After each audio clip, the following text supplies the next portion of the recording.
Okay. This is Raheem Howard, coming from Westchester University. I'm here at the Philadelphia Veterans House. Speaking to various gentlemen about some of the issues and topics that we're doing for our particular drive called Stockings for Soldiers. I would like to actually introduce you to a couple of members that are a part of the Philadelphia Veterans House. And I'd like to get started as we can go around, pretty much go around the table. Um, My name is Freddy Brown. okay. Tim Zerlik. Tim Zerlik. William Jones. William Jones. In the Hallorae. All right, gentlemen. Mr. Brown, Mr. Zerlik, Mr. Holloway, Jones. Mr. Jones. I really appreciate everyone here. Just for the courtesy of just being with you gentlemen. So thank you. One question I wanted to kind of touch base with all of you that was pretty interesting to me, and I would like to kind of get your feedback or whatnot. What was the hardest part of your transitioning? Your transition coming from home compared to being deployed. You mean being active duty? Yes. And coming back into the civilian world? Absolutely. Actually, the civilian world and the military world is a lot different. It's a whole different lifestyle. And it's hard to explain it, but it is a different lifestyle. Mm-hmm. The military has one attitude, and civilian life is a different another attitude towards things and towards life. To be honest, I think the friendship and the camaraderie that's in the military is a whole lot different than what you have out here in the civilian life. I think friends and relationships are more lasting in the military than they are here. But it is a transition. Mm-hmm. It all depends on the individual and how easy or how hard it is to make that transition. Okay. Okay. So it's more of a personal thing. One size doesn't fit all in this particular It's got situation. a lot to do with what you went through while you were there, Right. and coming back out here. And everybody doesn't experience it. Okay. Wonderful. Mr. Zerl? A lot of what Freddie says is true. I worked as a civilian contractor for 3.5 years in Iraq. Okay. Very close knitted to the military and how they do things, and of course you have to observe and also react to superior officers in a very respectful way. Mm. And as you were saying, there is a high suicide rate amongst military men, and so I mean anything we could do to talk to each other and knit those bonds and become closer to each other was good. And when you get back here, I mean I know I did some things over there in a truck as a civilian contractor that you don't do on the roads over here. Okay. Right. So, and it was tough making that transition.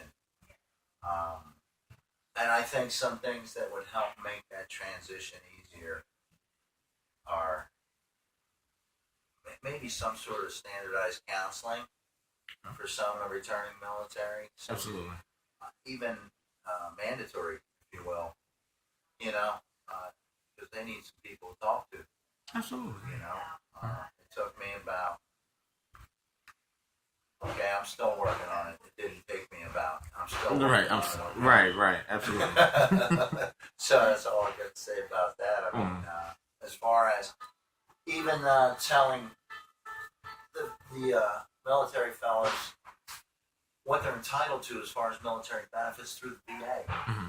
I mean, I'm getting more information from some of the soldiers, not from the counselors and stuff, as to what's available to me, because some of the VA doesn't want you to know what's available to you because they don't. If they can save $1, they want to save $1. Absolutely. And I think if they're getting contributions from outside and it's available, you should let your servicemen know it's available. Absolutely. Instead of them just relying on word of mouth through one another to learn what's available, because you're going to miss something an opportunity that could make the difference between, a homeless shelter or your home. Absolutely. Mm-hmm. So if there's anything you can do to stuff a stocking with that would be great. I mean, I'm sure they'd appreciate that more than, something like a free meal or whatever, Mm-hmm. because they can do that on their own in their own home if an opportunity was made available to them to make that difference between homelessness and home. Right, absolutely. And I appreciate the VA has been just doing a bang up job. I mean, seriously, I have a roof over my head, and I need one right now. My story's pretty different. I snapped my ankle in North Dakota in the oil fields last December. And workman's comp, when they found out I was going to be homeless in Philadelphia, because I've been dragging them around the country with me as I'm moving from place to place. Mm-hmm. And, they said, no, we're going to terminate your benefits when you get to Philadelphia. So they're going to take away the vocational rehabilitation part of the workman's compensation benefits and the lost wages benefits. So, and it's not a lot of money right now. And, it's getting me by, but what's going to happen when that stops? Absolutely. I have a plan and a program I'm following to get myself back on my feet. Mm-hmm. And I'm hoping to do it in 3 to 4 months. And good Lord willing, and the VA get putting a roof over my head, that'll happen. Absolutely. I do feel that, as you mentioned, the standardized counseling, and some other things, like you said, lost wages and such. I feel personally that, veterans should get some sort of hand up. And it's not necessarily a hand out. Yeah, exactly. You should be able to get a hand Don't up. Don't make them feel like they're begging. No, absolutely not. You know what I mean? Absolutely not. And I feel that, when veterans come home, what I've also seen on a lot of commercials is that, veterans are not able to get jobs. And that that is really disheartening. And I understand, the economic landscape of, the United States today. Yeah. But that's another situation where I personally feel that that's where veterans should kind of get that hand up. But let me add this to it. Mm-hmm. I will say this. VA does have a lot of good programs. A lot of them are just funded myself. Exactly. A lot I found out about last year when I went to trainings. But I will say this, and it has a lot to do with post-traumatic stress or whatever. But unfortunately, the majority of our veterans are alcoholics or substance abuse users. And it sometimes makes it difficult for them to maintain the requirements they need to go through to get the help that they can get. The help is there. I know it's going to happen. I didn't before. Right. It is help out. But where did you learn about it? Through word of mouth?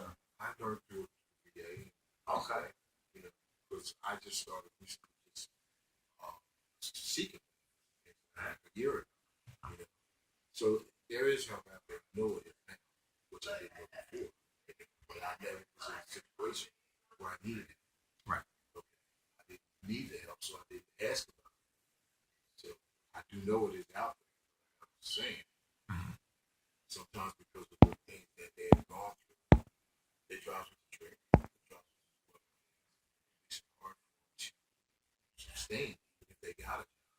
Would they be able to maintain and keep it? So I don't want to knock the VA because there is help out there for the veterans. Absolutely. Yeah. But, I can attest to the fact that, coming back from Iraq in 2010, I didn't feel like I belonged anywhere.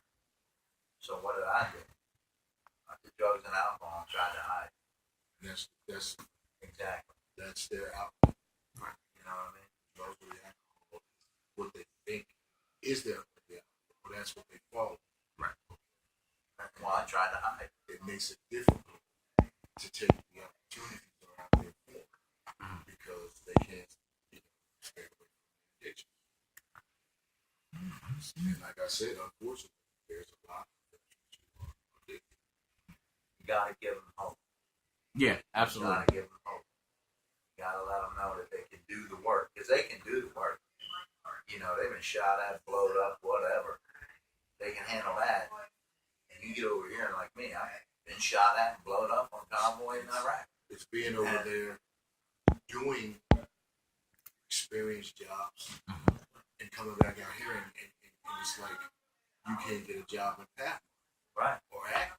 Well, I was But gonna say, when like, you were in the military, you were rated as a top dog or whatever. You come out here and you can't get a job doing nothing.